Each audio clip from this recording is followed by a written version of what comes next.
భార్యాభర్తలు రాత్రిపూట కలయిక వల్ల కేవలం ఆనందం పరమానందమే కాదు, ఈ రతి క్రీడలో పాల్గొనటం వల్ల 10 రకాల ఆరోగ్య ప్రయోజనాలు ఉన్నాయి. మహిళలు కొంతమంది ఏమనుకుంటారంటే 45-50 సంవత్సరాల మధ్యలో పీరియడ్స్ ఆగిపోయినాయి కదా, ముట్లు ఆగిపోయినాయి కనుక ఇక అంతే సంగతులు, ఇక మనము ఈ రతి క్రీడను గురించి మర్చిపోవచ్చు అనుకుంటారు. అది వాస్తవం కాదు. జీవించినంతకాలం రతి క్రీడలో పాల్గొనవచ్చు. ఇది వయోపరిమితి అనేది లేదు. ఇంకా కొంతమంది వివిధ కారణాల వల్ల గర్భసంచిలో కాయలు రావటము, లేకపోతే యోని ద్వారా రక్తం ఎక్కువగా పోవటము, అటువంటి వాళ్ళకి గర్భసంచి తొలగిస్తారు. గర్భసంచి తొలగించిన తర్వాత కూడా అనుమానం, మనము గర్భసంచి తొలగించారు కదా, మనం రతి క్రీడకు పనికొస్తామో లేదో అనే అనుమానం ఉంటుంది. ఈ గర్భసంచి ఆపరేషన్ చేసినప్పుడు యోనిని అంటుకోరు. మీ యోని యథావిధిగా ఉంటుంది. లైంగికపరమైన రతి క్రీడకు సంబంధించి ఎటువంటి అభ్యంతరం లేదు. గర్భసంచి తీసిన తర్వాత కూడా యథావిధిగా పూర్వంలాగానే రతి క్రీడలో పాల్గొనవచ్చు.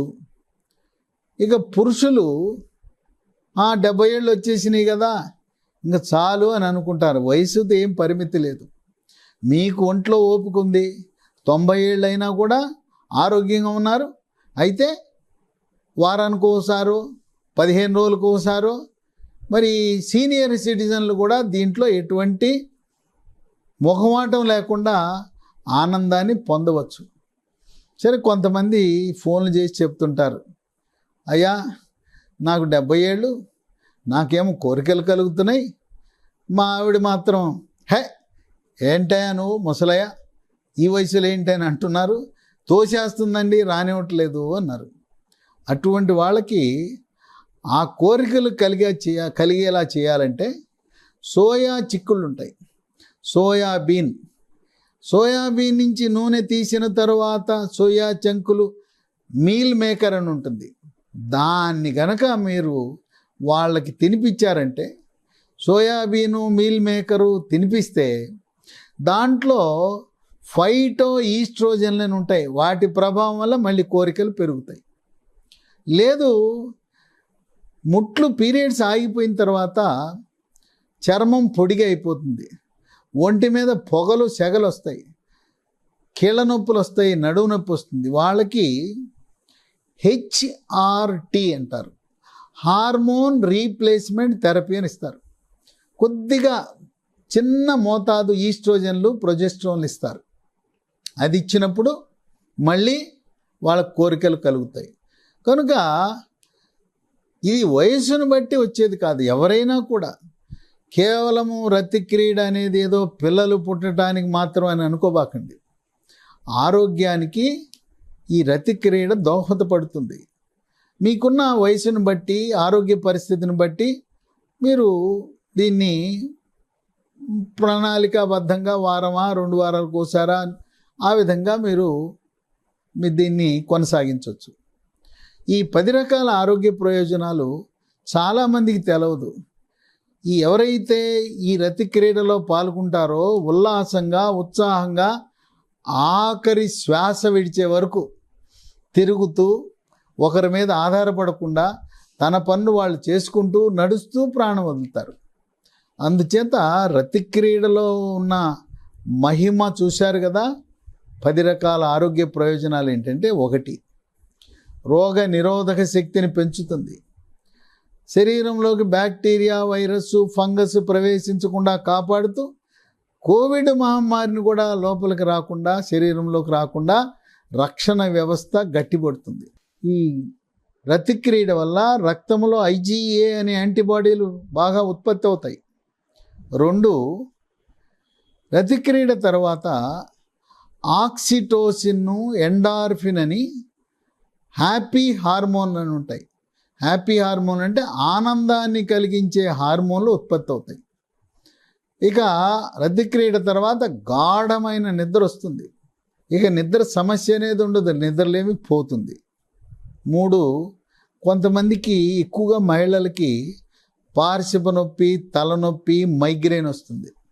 ఇక అది వచ్చిందంటే ఇక ఆ రోజు మూడు ఇక అవుట్. ఆఫీస్కి వెళ్ళే పని లేదు, ఇంట్లో కూడా పని చేయటానికి లేదు, రూమ్లో తలుపు వేసుకొని చీకటి గదిలో పడుకోవటమే అవుతుంది. అటువంటి మైగ్రేన్ కూడా నివారిస్తుంది ఇది. 4, పురుషులకి మూత్రకోశంలో ప్రాస్టేట్ అనే గ్రంథి ఉంటుంది. ఆ ప్రాస్టేట్ గ్రంథి స్త్రీలకు ఉండదు.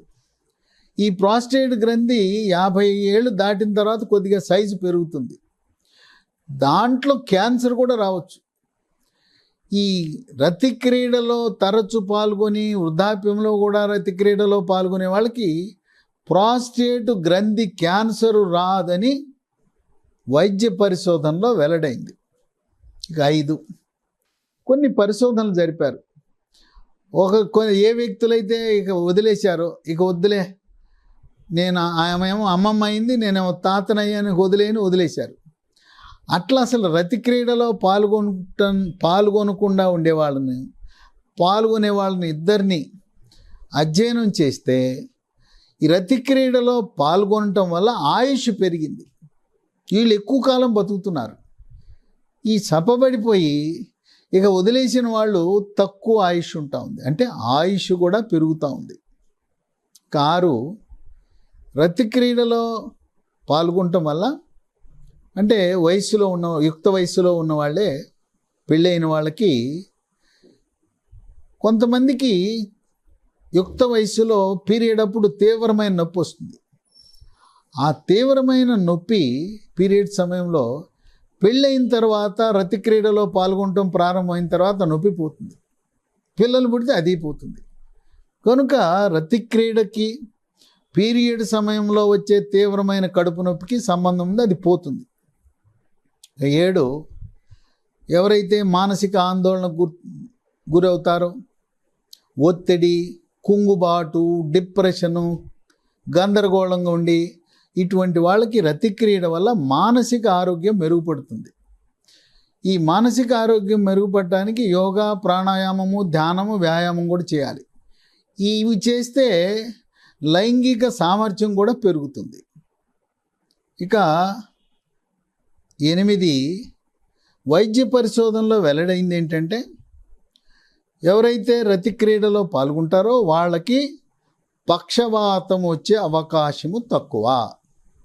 9, రక్తపోటు, బీపీ ఉన్న వాళ్ళు ట్యాబ్లెట్లు వాడుతూ ఈ రతి క్రీడ వల్ల బీపీ నియంత్రణ బాగా ఉంటుంది.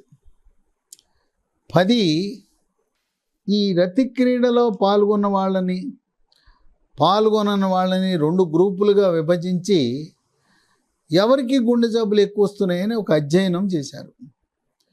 ఈ రతి క్రీడలో పాల్గొనటం వల్ల గుండె కండరాలకు రక్త సరఫరా బాగా జరిగి హార్ట్ అటాక్, గుండెపోటు రావటం లేదు, గుండె సమస్యలు తక్కువగా ఉంటున్నాయి అని చెప్పి అధ్యయనంలో వెల్లడైంది.